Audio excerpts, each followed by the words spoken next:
Hello friends, welcome to my YouTube channel. तो हम लोग पढ़ रहे थे क्लास 10th कोऑर्डिनेट ज्योमेट्री यानी कि निर्देशांक ज्यामिति। ठीक है, तो उस पिछले वीडियो में हम लोगों ने पढ़ा था क्लास 10th का जो है निर्देशांक ज्यामिति, उसका 7.2 का पार्ट 1 वीडियो पढ़ा था। इसमें हम लोग 7.2 का पार्ट 2 वीडियो को पढ़ेंगे। उसमें हम लोगों ने क्वेश्चन नंबर 5 तक पढ़ा था। इस वीडियो में हम लोग क्वेश्चन नंबर 6 से इसमें जो बाकी बचा हुआ जो क्वेश्चन है उसको पढ़ेंगे। ठीक है, तो वीडियो को यदि लाइक नहीं किया तो वीडियो को लाइक कर दे, और भाई अगर हमारे चैनल को सब्सक्राइब नहीं किया तो प्लीज सब्सक्राइब कर ले। तो बिना टाइम वेस्ट किए चलिए अब हम लोग क्वेश्चंस की तरफ क्वेश्चंस को शुरू करते हैं। सबसे पहले क्वेश्चंस को बनाने से पहले क्वेश्चंस को अच्छे से समझेंगे, और क्वेश्चन को अच्छे से समझने के बाद हम लोग उसका सॉल्यूशन करेंगे। ठीक है, देखिए क्वेश्चंस क्या कर रहा है। यदि बिंदु ये 4 बिंदु दिया हुआ है, इसी क्रम में लेने पर एक समांतर चतुर्भुज के शीर्ष है। क्या करा है कि ये समांतर चतुर्भुज के शीर्ष है, तो x और y का मान ज्ञात कीजिए। देखिए ये 4 बिंदु है, इसमें x यहाँ पे है और y यहाँ पे, यही x और y का मान ज्ञात करना है उस। और ये भी कह रहा है कि ये एक समांतर चतुर्भुज है। तो देखिए इसका सॉल्यूशन कैसे करेंगे। सॉल्यूशन पहले हम लोग क्या करेंगे, समांतर चतुर्भुज एक समांतर चतुर्भुज एक बना लेंगे। हमने कुछ इस तरह का एक समांतर चतुर्भुज बना लिया, इसका नाम दे देते हैं ए बी सी डी। ठीक है, ये चीज हम लोगों ने कर दिया। अब देखिए हम लोग क्या लिखेंगे यहाँ पे, माना ए, एक इसको ए मान लेते हैं, इसको बी मान लेते हैं, इसको सी मान लेते हैं, इसको डी मान लेते हैं। तो क्या हो जाएगा, ए 1 2, बी हमारा हो जाएगा 4y, सी हो जाएगा x 6, तथा डी हमारा हो जाएगा 3 5 है। ये चीज है, तो इतना हम लोग मान लिए। अब इसको हम लोग यहाँ पे रख लिख देते हैं। एक इसको हम लोग माने हैं 1 2, बी किसको माने हैं 4y, और सी कितना है x 6, और डी कितना है 3 5। यही चीज। और ये क्या है, समांतर चतुर्भुज। समांतर चतुर्भुज में क्या होता है, आमने सामने की भुजा क्या होती है, बराबर होती है और समांतर होती है। ये भुजा इसके समांतर है और बराबर भी है, ये भुजा इस भुजा के बराबर भी है और समांतर भी है। ठीक है, अब क्या कर रहा है कि शीर्ष हो तो x और y का मान ज्ञात करना है, x का वैल्यू ज्ञात करना है, इसका वैल्यू ज्ञात करना है, इसका वैल्यू ज्ञात करना है। ठीक है, यदि यहाँ से यहाँ तक के बीच की दूरी का यदि दूरी दिया हुआ रहता तो हम लोग ज्ञात कर सकते थे, लेकिन दूरी ज्ञात करने के लिए हमको क्या करना होगा कि यहाँ पे एक इसका जो चतुर्भुज का विकर्ण होता है उसका हम लोग यूज करेंगे। ठीक है, ये विकर्ण मान लेते हैं, वो पी कुछ भी ले सकते हैं। ठीक है, तो यहाँ पे ओ ले लिए। ठीक है, वो जो देख रहे हैं ए बी ए सी का जो है क्या है, मध्य बिंदु है ओ, और बी डी का भी मध्य बिंदु ओ है। ठीक है, तो एक बार हम लोग ए सी का क्या निकालेंगे, ए सी का क्या निकालेंगे, ए सी का मध्य बिंदु जो निकालेंगे और बी डी का मध्य बिंदु निकालेंगे, वो क्या होगा, आपस में बराबर होगा। जब ये दोनों बराबर होगा उसी चीज को हम लोग यूज करके यहाँ पे एक्स और वाई का वैल्यू को फाइंड करेंगे। ठीक है, देखिए कैसे फाइंड करेंगे उसको सबसे पहले समझते हैं।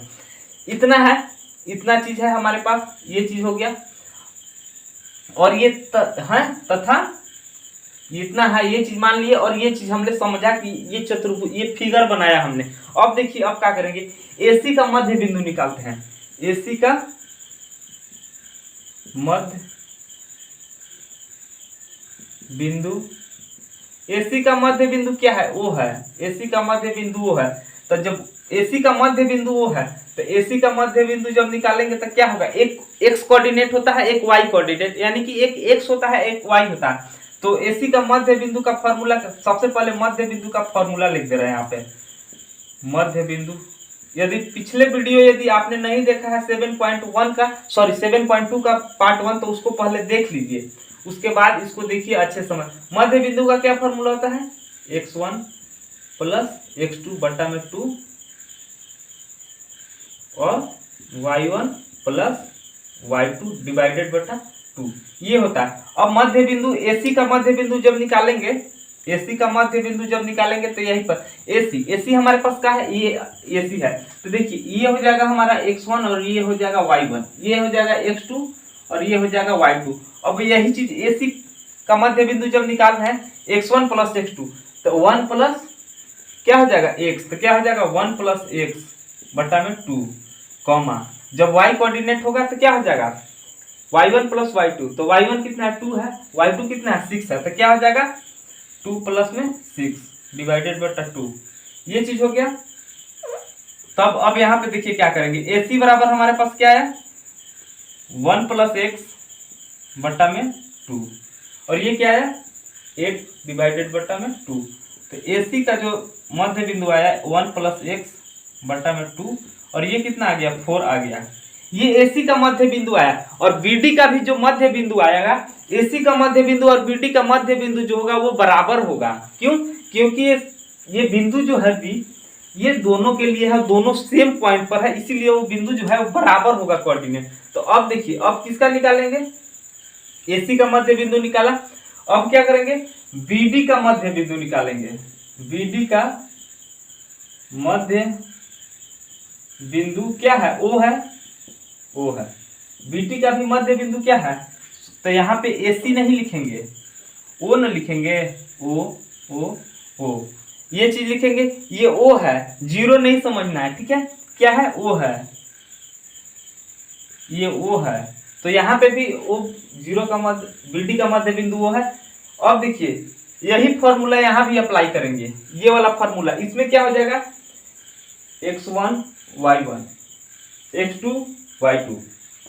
तो यहाँ पे देखिए x1 + x2, तो x1 + x2 यानी कि 4 + 3 डिवाइडेड बट्टा में 2, y1 + y2 यानी कि y + 5 डिवाइडेड बट्टा में 2। तो क्या हो जाएगा 7 बट्टा में 2, और ये y + 5 बट्टा में 2। देखिए ये बिंदु और ये बिंदु O का ही, O बराबर भी इतना आया है और O बराबर भी इतना है, तो ये बिंदु और ये बिंदु क्या होगा, आपस में बराबर होगा। क्या होगा, O बिंदु और O क्या हो जाएगा, बराबर हो जाएगा। तो यहाँ पे ये बिंदु और ये बिंदु, ये x वाला, ये x निर्देशांक है, ये y निर्देशांक है, और ये x है और ये y है। तो x निर्देशांक जो है x निर्देशांक के बराबर होगा। तो इसको हम लोग समीकरण 1 ले लेंगे और इसको समीकरण 2 ले लेंगे। तो यहाँ लिखेंगे समीकरण 1 तथा 2 से, जब x कोऑर्डिनेट है और y coordinate, sorry x coordinate और x कोऑर्डिनेट क्या होगा, बराबर होगा आपस में, तो क्या हो जाएगा, या तो डायरेक्ट बराबर लिख सकते हैं या फिर अलग अलग भी लिख सकते हैं। तो मैंने डायरेक्ट ले रहा हूँ 1 + x बट्टा में 2 और 4, ये किसके बराबर आ रहा है, ये 7 बट्टा 2 और y + 5 बट्टा में 2। ये डायरेक्ट, ये 1 + x बट्टा 2 और ये 7 बट्टा 2 क्या होगा, आपस में बराबर होगा। तो इसको हम लोग यहाँ पे लिख रहे हैं, ठीक है, यहाँ के बाद यहाँ है और इसके बाद यहाँ पे लिख रहे हैं। तो ये क्या होगा 1 + x बट्टा में 2 किसके बराबर हो गया, 7 बट्टा 2 के बराबर हो गया। और देखिए अब क्या हो गया, 4 जो होगा, 4 किसके बराबर होगा, y + 5 बटा में 2। तो इसका जब सॉल्यूशन करेंगे तो क्या आएगा, 2 से ऊपर में मल्टीप्लाई क्रॉस मल्टीप्लाई होगा तो 2 हो जाएगा + 2x बराबर क्या हो जाएगा 7 दूना 14। तो यहाँ पे 2x बराबर क्या आ गया, 2 इधर प्लस में इधर जाएगा तो माइनस, 14 में से 2 गया तो यहाँ पे 12 डायरेक्ट लिख देना है क्योंकि जगह कम है यहाँ पे। तो 6 दूना 12, तो x बराबर कितना आ गया, 6 आ गया। अब यहाँ देखिए y यहाँ पे 4 है, अब क्रॉस मल्टीप्लाई 4 है, कुछ नहीं नीचे तो 1 है। अब क्रॉस मल्टीप्लाई करेंगे तो क्या हो जाएगा, यहाँ पे 1 से इसमें करेंगे तो क्या होगा y + 5 हो जाएगा और यहाँ पे क्या होगा 4 दूना 8। अब ये 5 क्या है, प्लस में उधर जाएगा तो माइनस में, तो y बराबर क्या हो गया 8 - 5, तो क्या हो गया y बराबर 3 आ गया। x का वैल्यू कितना है 6 आया, y का वैल्यू आ गया कितना 3। और यही चीज ना हमको ज्ञात करना था, x का वैल्यू ही ज्ञात करना था और y का वैल्यू ही ज्ञात करना था। तो इसमें जो आया x का वैल्यू कितना आ गया 6 आ गया, y का वैल्यू कितना आ गया 3 वैल्यू आ गया। यही चीज हम लोग को ज्ञात करना था। वीडियो क्वेश्चन को अच्छे से समझिएगा, एक बार में यदि समझ में नहीं आएगा तो दोबारा देखिए।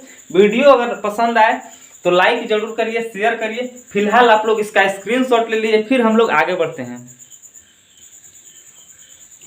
देखिए अब क्वेश्चन नंबर 7 को समझते हैं। पहले क्वेश्चन को अच्छे से समझेंगे, उसके बाद हम लोग सॉल्यूशन को देखिए। सबसे पहले देखिए क्या कर रहा है, बिंदु ए के निर्देशांक ज्ञात कीजिए। क्या करना है, बिंदु ए है कोई, उसका निर्देशांक ज्ञात करना है, मतलब कि एक्स और वाई बिंदु उसका ज्ञात करना है। जहां ए बी एक वृत्त का व्यास है, वृत्त का व्यास कर दिया तो इसका मतलब क्या है, कोई एक वृत्त है। क्या है, कोई एक वृत्त है, ठीक है। ये ड्राइंग मेरा कुछ ठीक नहीं है तो समझ लीजिएगा आप लोग, ठीक है। क्या है, ये है कोई वृत्त है जिसका ए बी क्या है, वृत्त का व्यास है। तो यहाँ से यहाँ तक क्या है, ये वृत्त का व्यास है ए और बी, जिसका केंद्र क्या है, इतना दिया हुआ है केंद्र, तो केंद्र को हम लोग P मान लेते हैं। ठीक है, P मान लेते हैं। बिंदु दिया हुआ है, केंद्र कितना है, ये कितना है 2 और -3 है। और यहाँ तथा B के निर्देशांक कितना है 1 और 4, ये B का निर्देशांक भी 1 और 4 ऑलरेडी दे रखा है। हमको क्या ज्ञात करना है, यही जो A निर्देशांक है इसका वैल्यू हम लोग को ज्ञात करना है। तो इसको हम लोग अपने से ज्ञात करना है, तो x और y मान लेते हैं। ठीक है, इसको हम लोग अपने से x और y मान ले, तो यहाँ पे लिखेंगे अब सॉल्यूशन। ठीक है, माना बिंदु A के निर्देशांक x y है और यही x और y का वैल्यू हमारे पास ज्ञात करना है। और दिया हुआ क्या है, दिया हुआ है, क्या दिया हुआ है, b बराबर b क्या है 1 4 तथा p कितना है 2 और -3, ये चीज है दिया हुआ है।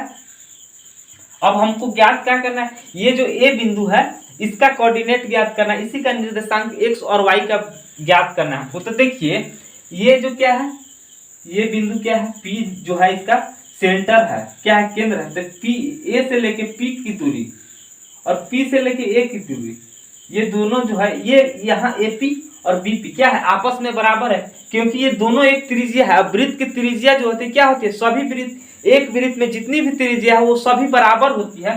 तो मतलब कि कहने का A और B का जो है ये क्या है मध्य बिंदु है। तो मध्य बिंदु का फॉर्मूला लगा के हम लोग यहाँ पे जो x और y है बिंदु A का कोऑर्डिनेट उसको हम लोग आसानी से ज्ञात कर सकते हैं। ठीक है, तो यहाँ पे क्या है लिखेंगे, चूंकि AB का मध्य बिंदु P है, क्या है AB का मध्य बिंदु क्या है P है।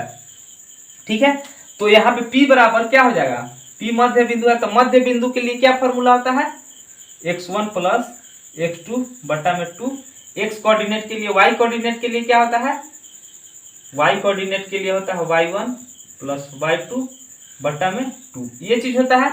अब देखिए P हमारा दिया हुआ है और यहाँ पे इसको अब हम लोग देखिए नामकरण यहीं पे अब मानना होगा हमको कि किसको क्या मानते हैं। ये तो हमारे पास P ऑलरेडी दे रखा है, x कोऑर्डिनेट और y कोऑर्डिनेट, इसको हम लोग x1 मान लेते हैं और इसको y1 मान लेते हैं, इसको x2 मान लेते हैं और इसको y2 मान लेते हैं। ठीक है, अब इसी x1 y1 और x2 y2 और ये जो दिया हुआ है हमारा मध्य बिंदु, इसी से हम लोग कैसे निकालेंगे। सो देखिए P हमारे पास कितना दिया हुआ है, P बिंदु कितना दिया हुआ है 2 और -3 दिया हुआ है, बराबर x1 प्लस x2, x1 कितना है x है, x2 कितना है 1 है, तो क्या हो जाएगा x प्लस 1 डिवाइडेड बटा 2, y1 प्लस y2, y1 क्या है y प्लस 4, तो क्या है y प्लस 4 डिवाइडेड बटा में 2।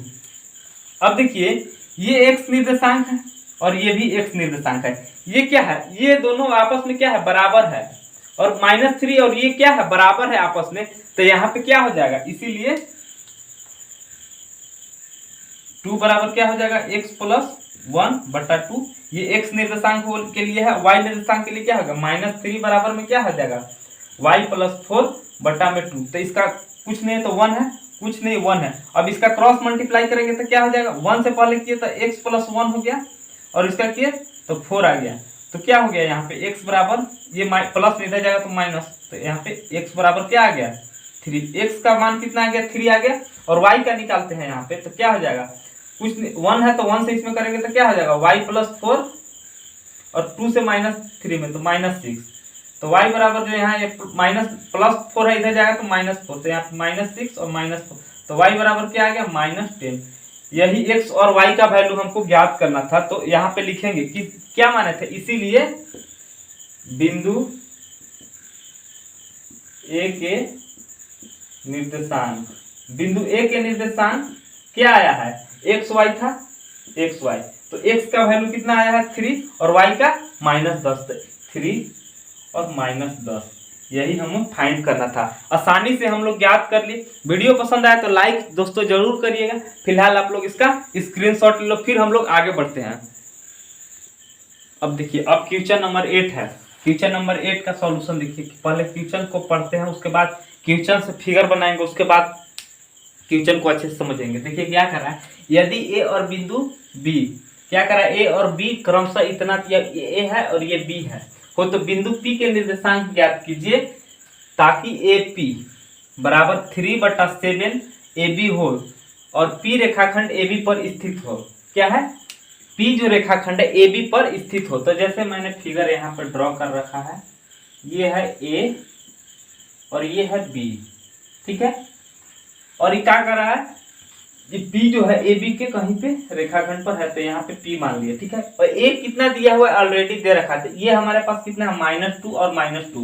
B कितना है, ये है 2 और ये -4 है। और हमको यही P का जो है ज्ञात करना है बिंदु, ठीक है।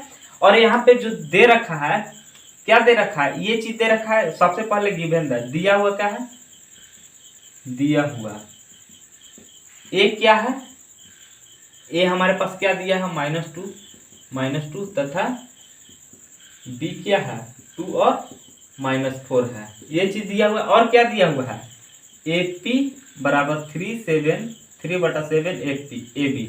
अब देखिए इसको थोड़ा सा हम अपने तरीके से कैलकुलेशन करते हैं। इसमें देखिए ये क्या है, भागा में इधर जाएगा तो गुना में हो जाएगा, तो 7 ए पी बराबर 3 ए बी, ये चीज हो गया। अब देखिए ये चीज जब हुआ, ये चीज देखिए इसको हम लोगों ने अपने से किया है, ठीक है। इसको करने का फायदा क्या होगा, सो देखिए ये 3 इधर क्या है, ये 3 क्या है ए पी, देखिए ये 3 गुना में इधर आएगा तो भागा में, तो 7/3 ए पी बराबर ए बी, ठीक है। ए बी बराबर क्या है, इतना आया। अब इसको देखिए, इसका यूज हम लोग कैसे करेंगे, हो सकता है यूज पढ़ भी सकता है, नहीं भी पढ़ सकता है। तो देखिए P जो है उसको मानना है, उसको हम लोग XY निकालना है, उसको मान लेंगे। अब देखिए यहाँ से यहाँ तक जो रेशियो होता है M1 होता है, इसको मान लिए हम लोग M1 और इसको हम लोग मान लिए M2, ठीक है। इसको मान लिए M2 यहाँ से यहाँ तक, ठीक है। अब देखिए चित्र में क्या दिया हुआ है, अब समझ, चित्र में दिया हुआ है, यहाँ देखिए चित्र में क्या दिया हुआ है, AB बराबर क्या होगा, AB बराबर क्या होगा, AP प्लस BP, क्या होगा AP प्लस BP, ठीक है। अब देखिए हमारे पास यहाँ पे दिया हुआ क्या है, दिया हुआ जो क्या है AB बराबर भी दिया हुआ, AB बराबर भी दिया हुआ है ना, तो AB बराबर जो दिया हुआ है उसी का यूज करके यहाँ से निकाल लेंगे। क्योंकि यहाँ पे देखिए M1 अनुपात M2 जो है क्या है, M1 क्या है AP अनुपात BP, M1 और M2 यही है। इसीलिए यहाँ पे देखिए अब AB का जगह पे क्या पुट करेंगे, 7/3 AP, क्या करेंगे 7/3 AP, यहाँ से तो AP की जगह पे क्या हो, AB की जगह 3/7 AP बराबर AP प्लस BP। अब ये 3 क्या है, गुना भागा में इधर जाएगा तो गुना में, दोनों के लिए गुना होगा, तो 7 AP बराबर क्या हो जाएगा 3 AP प्लस 3 BP। अब ये AP है, इधर भी AP है, तो इसको इधर ले आते हैं, तो क्या हो जाएगा 7 AP माइनस 3 AP, प्लस में था इधर आया तो माइनस में, बराबर 3 BP। तो ये क्या हो गया 4, इधर दिखेगा नहीं आप लोग को, तो यहाँ के बाद है यहाँ पे है, ये समझने के लिए मैंने बताया है। यहाँ देखिए ये क्या हो गया 4 AP बराबर 3 BP, ठीक है। अब यहाँ देखिए AP और BP यही ना है हमारा रेशियो M1 M2, तो इसको क्या हो जाएगा तो AP ये 4 क्या है गुना में है, इधर जाएगा तो भागा में, तो 3 BP बटा में 4, अब BP गुना में इधर आएगा तो भागा में हो जाएगा, तो AP बटा BP बराबर 3/4। तो AP अनुपात BP जो आया हमारे पास 3/4 आया। M1 M2 यहाँ से आ गया, तो M1 कितना आ गया, M1 जो आया 3 आया और M2 क्या आया 4 आया। M1 M2 हमको इसलिए निकालने का जरूरत पड़ा ताकि हम लोग विभाजन सूत्र के माध्यम से ये जो दिया हुआ इसको निकाल सकते हैं, क्योंकि ये मध्य बिंदु नहीं है। मध्य बिंदु रहता तो डायरेक्टली निकाल लेते, लेकिन ये मध्य बिंदु नहीं था, इसीलिए हमको M1 और M2 का जरूरत पड़ा, तो M1 M2 निकाले हम लोग, ठीक है। और ये जो दिया हुआ था M1 और M2 निकालने के लिए ही दिया हुआ था, ठीक है।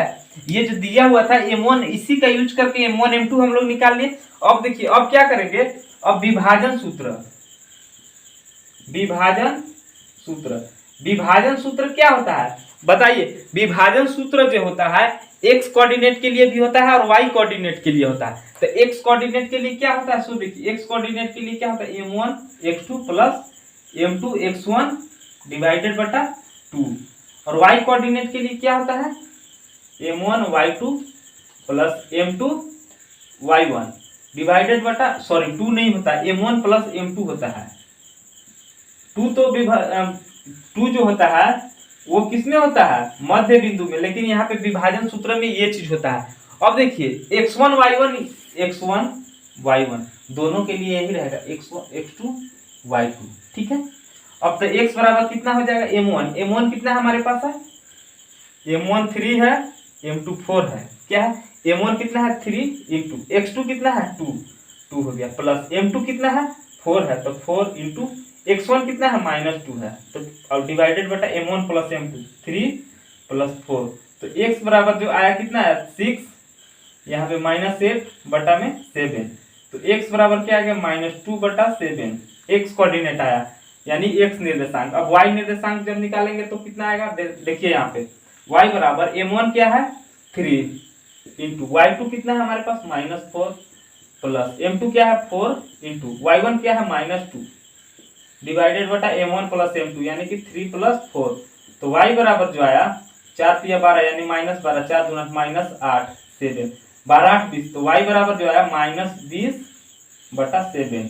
तो x कोऑर्डिनेट कितना आया, किसको मान, देखिए यहाँ पे जो p हम लोग माने थे, ये यहाँ पे लिखना मैं भूल गया था, यहाँ पे p, तो यहाँ पे लिखेंगे इसीलिए p के, यहाँ पे लिखेंगे p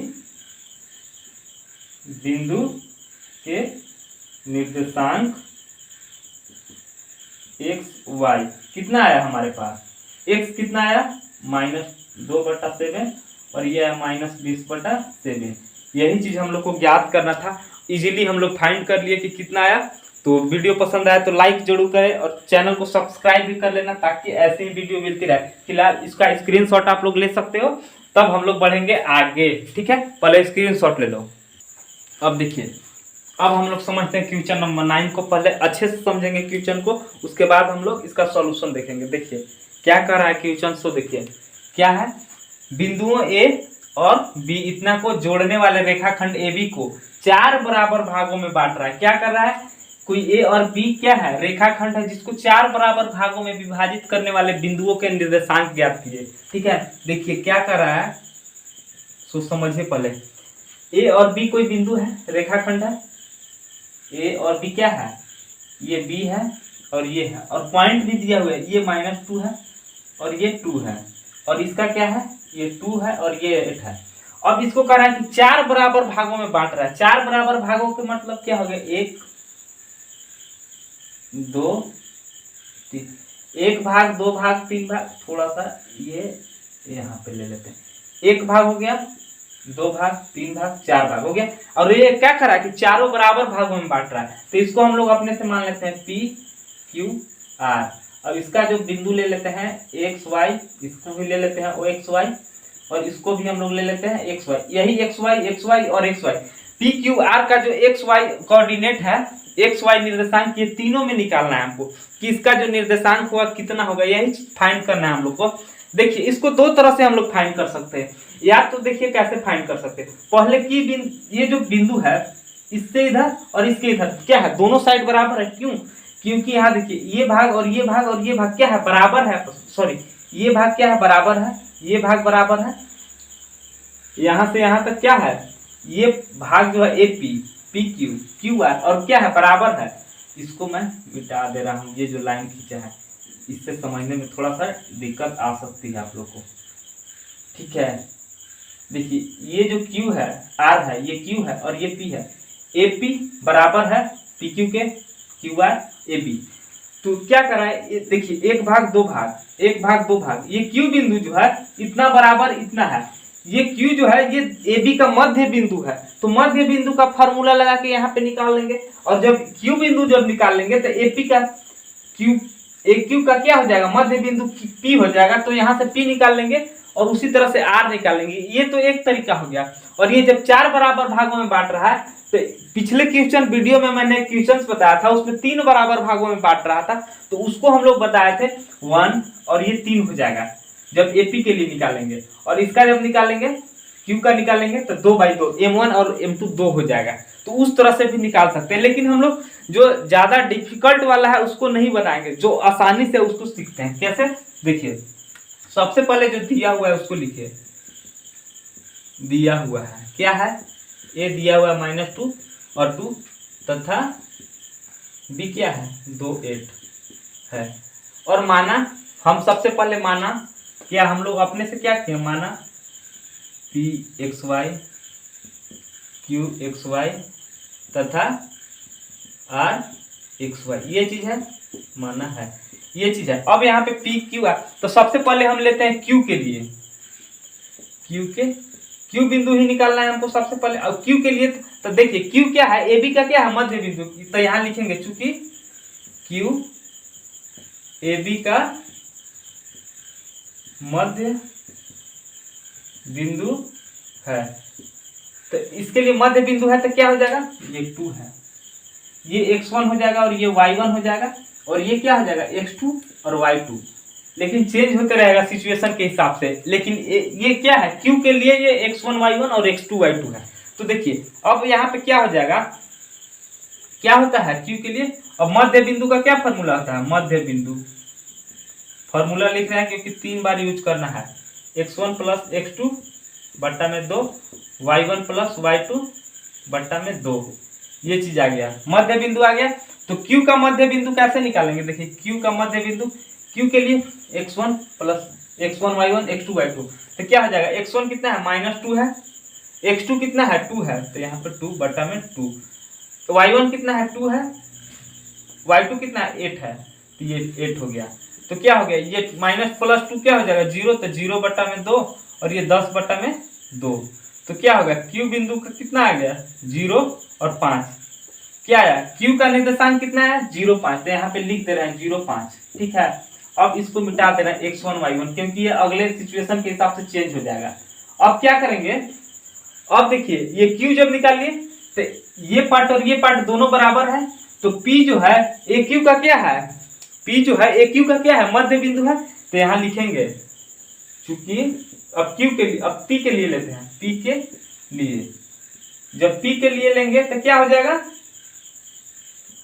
p के लिए लेंगे, सॉरी p के लिए, तो यहाँ पे p जो है ए क्यू का मध्य बिंदु है, ठीक है।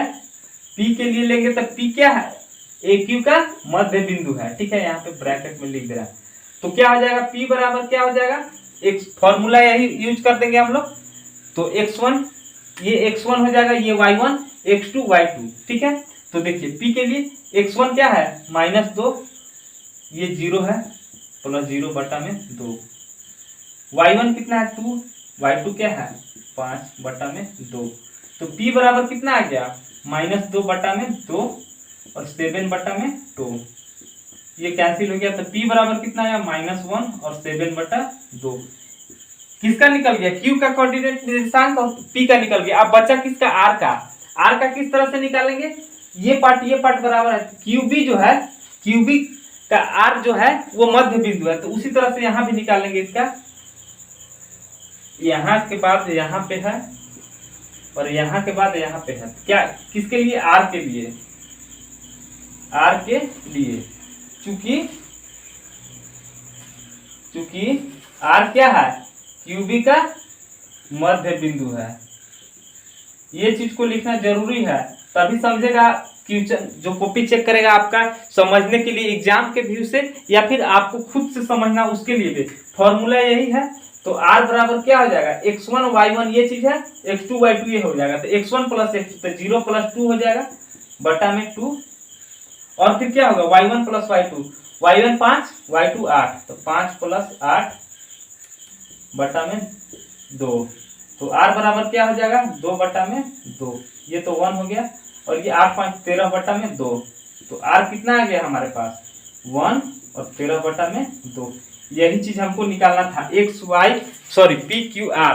तो यही चीज यहाँ पे लिख देंगे या फिर डायरेक्ट इतना पे भी छोड़ देंगे। इसीलिए पी कितना आया -1 7/2, क्यू कितना आया 0.5 तथा आर जो आया कितना आया 1 13/2। इसी पी क्यू आर का निर्देशांक हम लोग को ज्ञात करना था। इजीली हम लोग फाइंड कर लिए। कैसे ज्ञात कर लिए? तो वीडियो पसंद आए तो लाइक जरूर करना आप दोस्तों। फिलहाल आप लोग इसका स्क्रीनशॉट ले लो, फिर हम लोग आगे क्वेश्चन की तरफ बढ़ते हैं जो कि लास्ट क्वेश्चन है। अब देखिए, अब हम लोग समझते हैं क्वेश्चन नंबर 10 को। क्वेश्चन को अच्छे से समझिएगा, उसके बाद सॉल्यूशन देखेंगे। देखिए सॉल्यूशन क्या करा, एक समचतुर्भुज का क्षेत्रफल ज्ञात कीजिए। क्या करा है? समचतुर्भुज का क्या करना है? क्षेत्रफल ज्ञात करना है। जिसके शीर्ष क्रम इसी क्रम में है ए बी सी डी, 4 गो भुजा होता है, 4 गो भुजा। लेकिन ये क्या है? शीर्ष दिया हुआ है समचतुर्भुज का। और यहाँ पे संकेत में दिया हुआ है कि समचतुर्भुज का क्षेत्रफल जो होता है 1/2 उसके विकर्णों का गुणनफल। ठीक है, तो ये एग्जाम में नहीं दिया हुआ रहेगा कि ये जो समचतुर्भुज का क्षेत्रफल है, ये चीज दिया हुआ नहीं रहेगा। आप लोग को पता होना चाहिए कि ये समचतुर्भुज का क्षेत्रफल क्या होता है। ठीक है, ये क्वेश्चंस में दिया हुआ था, लेकिन जो एग्जाम होगा उसमें नहीं दिया हुआ रहेगा। बहुत ही अच्छा क्वेश्चन है। क्वेश्चन देखिए क्या करा, समचतुर्भुज। तो सबसे पहले समचतुर्भुज बनाते हैं। क्या करा है? समचतुर्भुज बना लिया हमने, समचतुर्भुज बना लिए ए बी सी डी। और क्या दिया हुआ है? शीर्ष क्रम जो ये कितना है 3 0 है, ये क्या है 4 5, और ये क्या है -1 4, और ये कितना है -2, और ये -1। ये चीज दिया हुआ है। ठीक है, अब क्या करा है कि इसके समचतुर्भुज का क्षेत्रफल ज्ञात करना। फॉर्मूला क्या होता है? उसके विकर्णों का गुणनफल। तो विकर्ण हमारे पास क्या है? 2 विकर्ण होता है, AC और ये क्या है BD। ठीक है, तो हमको दूरी सूत्र से AC का निकालना होगा, AC का दूरी निकालना होगा और BD का दूरी निकालना होगा। क्यों? क्योंकि उसके विकर्णों का गुणनफल जो होता है क्या होता है? फॉर्मूला में यूज करना होगा। इसीलिए विकर्णों के बीच की दूरी निकालेंगे। देखिए सॉल्व इसका देखें, माना ए कितना है माना